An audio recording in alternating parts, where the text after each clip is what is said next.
guys, it's finally October. Woo. I'm a sojourner,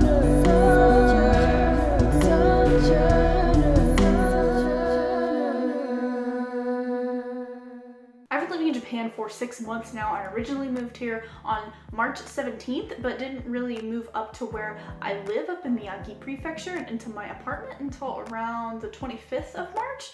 So it's been a little bit over 6 months, about 6.5 months since I've actually been living in Japan. And I wanted to give you guys some pointers about what you might need to know within the first 6 months of living here and just some of my experiences that I've had living here for just 6 months, as a complete beginner, basically. A lot of people say that the first 6 months are the easiest and also the hardest. Hardest because you are adjusting to moving into a new culture and a new country, and then also the easiest because you're still on that hype train of moving to a different country, and like the reality of some things in the country haven't really hit you yet. I wanted to go over 5 points about my first 6 months in Japan. These are in no particular order. Number 1 is natural disasters. If you are from a country or a place in your country that doesn't deal with natural disasters often, you're going to have to get used to them here. And honestly, no matter where you live in Japan, you're going to have to deal with them. It's not like back in the United States, where if you live further inland from the East Coast or West Coast, you're not going to get hurricanes as much, or you're not going to have to deal with tsunamis and stuff like that. Anywhere in Japan, you're prone to earthquakes being the number 1 thing. And then during the rainy season, and if earthquakes happen in the rainy season, you're going to deal with landslides because of how many mountains are in Japan. And since I've been here for 6 months, there's been crazy tons of natural disasters, including earthquakes in Osaka. Okinawa has been hit with crazy winds due to hurricanes. Even Hokkaido, which used to and generally is known as a prefecture that's not really known for their natural disasters. A lot of people actually move there because they don't want to deal with natural disasters. Hokkaido has even had multiple earthquakes this year, including the landslides. So really, you have to be aware that nowhere in Japan is 100% safe from natural disasters. So you'll have to be aware of a few things. You might get waken up in the middle of the night because of an earthquake, and thankfully we haven't had anything extremely serious here where I live, but you just want to be prepared. There are actually some classes that foreigners can take when it comes to safety during natural disasters, so I definitely recommend taking one of those classes if you're going to be living in an area that is super prone to natural disasters. Number 2 is kind of an obvious point, but it is the language and the language barrier. If you're coming to Japan like me, where you know very little Japanese, for example, I came knowing my katakana and hiragana, and knowing some basic grammar and some basic words. It's really difficult, and even if you have studied at a university for a few years in Japanese, something about being here and listening to people who natively speak Japanese talk so fast, it can get kind of overwhelming and honestly pretty depressing. I guess before coming here, I thought, I'll be able to understand what people are saying at restaurants and grocery stores. And even though I've been living here for 6 months, there's just so many words in every language, so you're not going to pick up on every single one of them. And for a while I kept feeling bad, like, I should know what people are saying at a restaurant, I should know what people are saying at the grocery store. But I don't catch up on every word every time, and that's okay. It's just something you have to grow with. You can't learn a language in 6 months.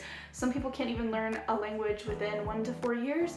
It's a lifelong process, so you have to be prepared to handle that. You have to be prepared to handle, like, you could be studying every day for 6 months and still not know some basic things, and that's fine. It just takes getting used to. Just be aware that if you're going to be getting bills in Japanese or other important pieces of paperwork, you're definitely going to have someone either translate them for you or something like that if you don't understand what they're saying. Mind you, I live more in a rural area of Japan. I live in Miyagi Prefecture, which is home to a pretty decently large city, Sendai, but I live more in the countryside of Miyagi, so there's not a lot of English or a lot of English speakers here as compared to places like Osaka and Tokyo and Okinawa and stuff like that. So it really is going to depend on where you are in Japan. If you're more in a rural area, be prepared for a pretty heavy language barrier, but if you're going to be in a place like Tokyo, it's going to be a little bit easier for you, I would imagine. Number 3 is special in particular to the point of that I live in rural Japan,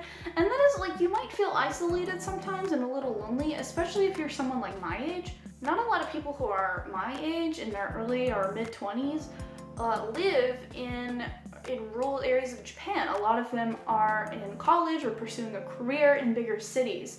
So I don't actually have anyone that I know of my age that lives in my town. I see a lot more people my age when I go to places like Sendai and Fukushima, but not really around here. And you also have to understand that Japan's population is a aging population, meaning that there are a whole lot more elderly people than there are younger people like me. So, you know, if you're going to live in such a rural area, you're gonna have to be prepared that you might not have a lot of friends, or it might be very difficult to make friends and acquaintances that are your age. So you might have to go outside of your own city and into some of the bigger cities in order to find people that you can become friends with. Number 4 is expenses. And to be honest, moving in general is so expensive. Whether you're moving a couple houses down the street to a different state, to a different country, it gets pretty expensive. But I think the thing that most people don't think about when moving to a different country is refurnishing your place in your apartment tends to be more of an expensive thing that people just don't think about. Because if you're moving to a different state, or if you're moving on the other side of your town, you know, you already have your furniture. You're going to have a washer and a dryer and your bookshelves and your beds and your stove and your fridge and everything. But when you move to a different country, you're not going to be able to take those things with you. So you have to include in your budget that you're going to basically have to rebuy everything for a brand new apartment. You're basically starting from zero. My husband and I brought 2 suitcases each and a carry-on each. And obviously we couldn't bring stuff like furniture. So you have to keep that in mind, is that for the first 6 months, a lot of the payments and money that you make while being in the country are gonna go to furnishing your apartment. So the first 6 months, you might not be able to do a whole bunch of fun stuff. I feel like I'm gonna be able to travel a lot more next year once we're done actually settling, but that's just, you know, all part of the moving process, so be aware of that. My 5th and final point is fitting in and anxiety in Japan. So obviously 99% of Japan is ethnically Japanese, and Japan is a collective society and they all kind of like to look the same and they go to work looking the same. It's kind of just the standard here. So as a foreigner, you will stand out, and if you're in rural Japan like me, people will stare at you, so be careful about that. If you get anxiety in your own hometown going to Walmart and having people stare at you because you dyed a part of your hair purple and you can't deal with that, you might have a little bit of a hard time in Japan, because that does take some getting used to. You are gonna look different. If you're the kind of person who's like, oh my gosh, I can't wear that, or I can't be seen doing this, it's only going to be 10 times worse when you move to Japan, because you're a foreigner and everyone is already looking at you. So if you're doing something weird or out of the ordinary, it's gonna be kind of a double whammy there for you, so just be aware of that. My kind of really last honorable mention thing that I'm probably going to make another video about in the future is this: getting used to Japanese homes.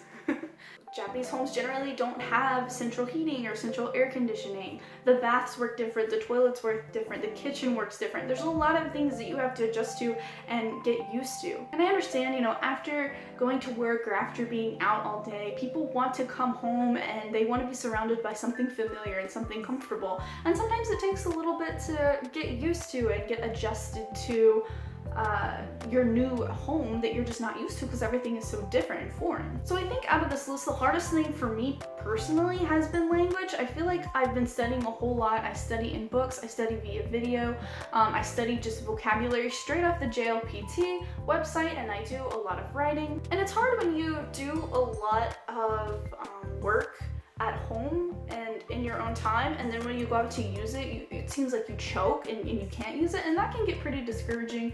But just keep at it. Hopefully I'll make some more progress and I can do some more videos about that in the future. 私は日本語が難しい。でも楽しいです。Anyway guys, thank you for watching this video, and I will play with you some other time.